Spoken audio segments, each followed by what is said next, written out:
성령님 좋은 아침입니다. 이 시간 성령님을 초청합니다. 오늘도 내 안에 오셔서 하나님을 기쁘시게 해드릴 것을 소원하게 해주세요. 오늘 말씀을 통해 구체적으로 무엇을 해야 할지를 깨닫게 해주세요. 깨달은 것을 삶 속에서 실천할 수 있도록 도와주세요. 아멘. 오늘 함께 나누실 하나님 말씀은 빌립보서 4장 14절에서 23절까지 말씀입니다. 그러나 너희가 내 괴로움에 함께 참여하였으니 잘하였도다. 빌립보 사람들아, 너희도 알거니와 복음의 시초에 내가 마게도냐를 떠날 때 주고받는 내일에 참여한 교회가 너희 외에 아무도 없었느니라. 데살로니가에 있을 때에도 너희가 한 번뿐 아니라 두 번이나 나의 쓸 것을 보내었도다. 내가 선물을 구함이 아니요 오직 너희에게 유익하도록 풍성한 열매를 구함이라. 내게는 모든 것이 있고 또 풍부한지라. 에바브로디도 편에 너희가 준 것을 받음으로 내가 풍족하니 이는 받으실 만한 향기로운 제물이요 하나님을 기쁘시게 한 것이라. 나의 하나님이 그리스도 예수 안에서 영광 가운데 그 풍성한 대로 너희 모든 쓸 것을 채우시리라. 하나님 곧 우리 아버지께 세세 무궁하도록 영광을 돌릴지어다. 아멘. 그리스도 예수 안에 있는 성도에게 각각 문안하라. 나와 함께 있는 형제들이 너희에게 문안하고 모든 성도들이 너희에게 문안하되 특히 가이사의 집 사람들 중 몇이니라. 주 예수 그리스도의 은혜가 너희 심령에 있을지어다. 오늘 본문은 바울의 괴로움에 함께 참여했던 빌립보 교회에 대한 감사와 격려로 시작이 됩니다. 14절입니다. 그러나 너희가 내 괴로움에 함께 참여하였으니 잘하였도다. 바울은 자신의 궁핍함과 배고픈 상황을 외면하지 아니하고 그의 쓸 것을 보내어준 빌립보 교회에 대해 감사와 격려의 메시지를 보내고 있습니다. 사실 빌립보 교회와 바울은 애초에 도움을 주고받는 관계가 아니었습니다. 그럴 수 없는 관계입니다. 빌립보 교회의 대부분은 이방인이었고 바울은 우리가 잘 아는 대로 유대인 중에 유대인이었습니다. 고대 시대 유대인들은 이방인들을 개로 여겼습니다. 반면 이방인들은 유대인들의 철학 따위엔 관심도 없는 무식한 야만인 취급을 하였습니다. 바울은 복음을 들고 이방 땅인 빌립보로 들어갔고 십자가의 도를 증거하였습니다. 그리고 마침내 빌립보 사람들은 그 복음을 듣고 회심의 경험을 하게 됩니다. 후에 바울이 물질적인 필요에 처해 있다는 소식을 접하자 그들은 스스럼없이 십시일반 그들의 가진 것들을 거두어 두 번이나 바울을 도와줍니다. 뿌리 깊은 인종적인 악감정을 넘어 이런 일을 가능하게 한 것은 다름 아닌 복음이었습니다. 빌립보 교회는 세상의 어떤 것과도 비교할 수 없는 가치 있는 하나님의 사랑, 십자가를 바울로부터 들을 수 있었습니다. 그러기에 그들은 아낌없이 그들의 것을 바울에게 내어줄 수 있었던 것입니다. 이것이 바로 성경이 말하는 헌금과 연보의 진정한 동기입니다. 세상의 것과 비교되지 않는 영원한 가치, 복음의 가치를 알게 될 때 우리는 우리의 가진 것을 감사하게 내어놓을 수 있습니다. 억지로 하지 않고 자원함으로 감사함으로 주님께 드릴 수 있게 되는 것입니다. 그런데 오늘 본문에 기록된 바울의 어투를 보면 흔히 도움과 호의를 받는 입장에 선 사람의 모습과는 사뭇 좀 다릅니다. 그의 말투에는 감사함에 몸둘 바 모르는 부드러운 모습이 아닌 당당함이 배어 있습니다. 14절을 다시 보시면 그러나 너희가 내 괴로움에 함께 참여했으니 잘하였도다. 바울은 감사의 표현을 넘어 그들의 행위가 잘한 올바른 행동이다 라고 칭찬하고 있습니다. 자신에게 선행을 베푸는 사람들에게 오히려 당당하게 격려하고 있습니다. 어떻게 그럴 수 있었을까요? 바울은 궁핍에 처할 줄도 풍부에 처할 줄도 알았습니다. 배고픔과 배부름, 어떤 환경에서도 하나님에 대한 신뢰와 믿음, 그의 삶의 태도가 변하지 않을 만한 영성을 사도 바울은 가지고 있었습니다. 그에게 환경의 다름은 단지 하나님의 은혜를 더욱 깊이 체험할 수 있는 통로에 불과했던 것입니다. 그런 바울에게 빌립보 교회의 연보는 자신의 육체적인 필요를 채워주는 수단 이상의 의미가 있다는 것을 그는 알고 있었습니다.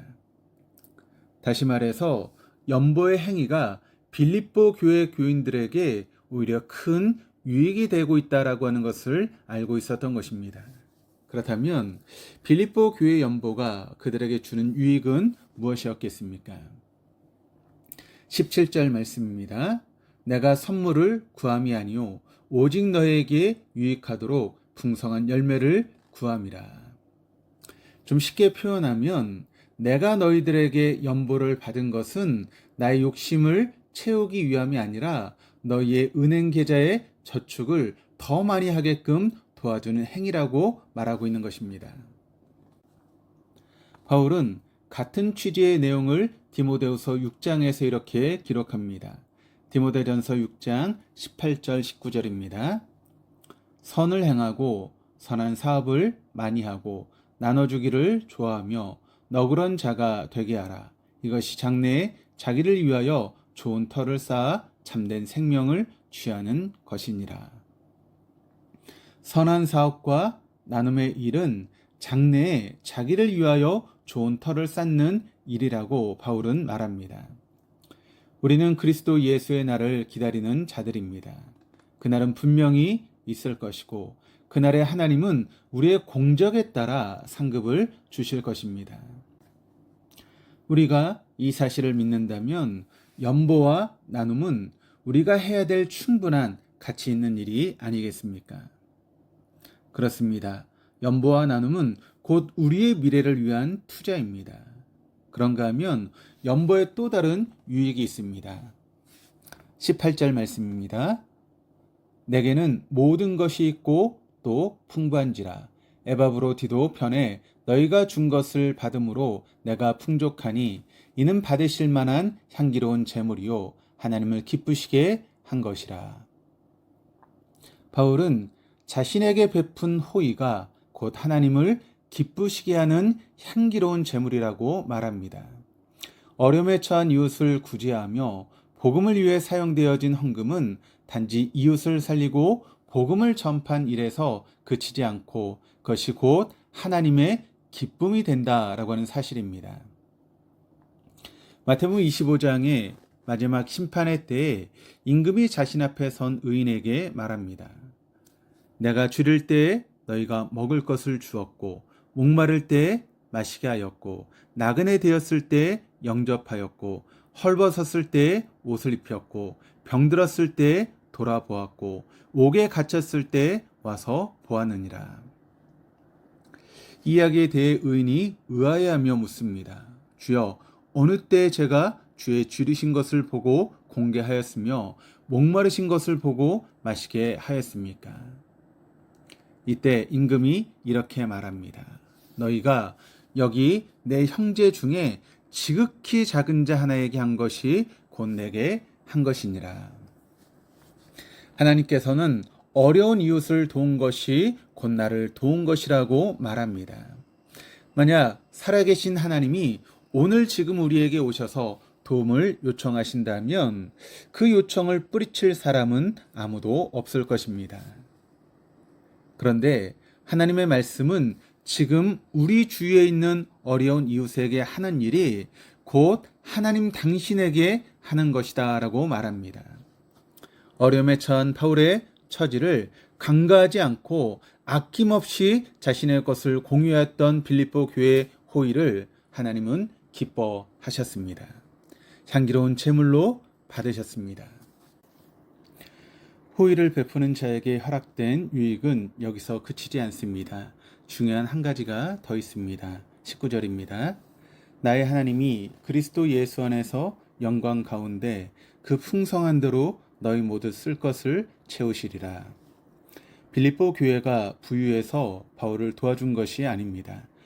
초대교회 교인들의 삶은 핍박의 연속이었고 그런 환경에서는 그들의 가정을 꾸려나가는 것조차 쉽지 않았을 것이 자명합니다.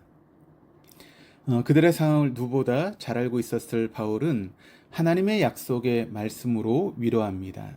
하나님께서 너희 모든 쓸 것을 채우시리라.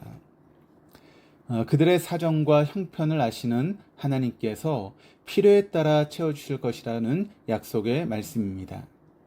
그런데 여기서 우리가 눈여겨봐야 할 중요한 문구가 있습니다. 바로 그리스도 예수 안에서 in Christ라고 하는 문구입니다.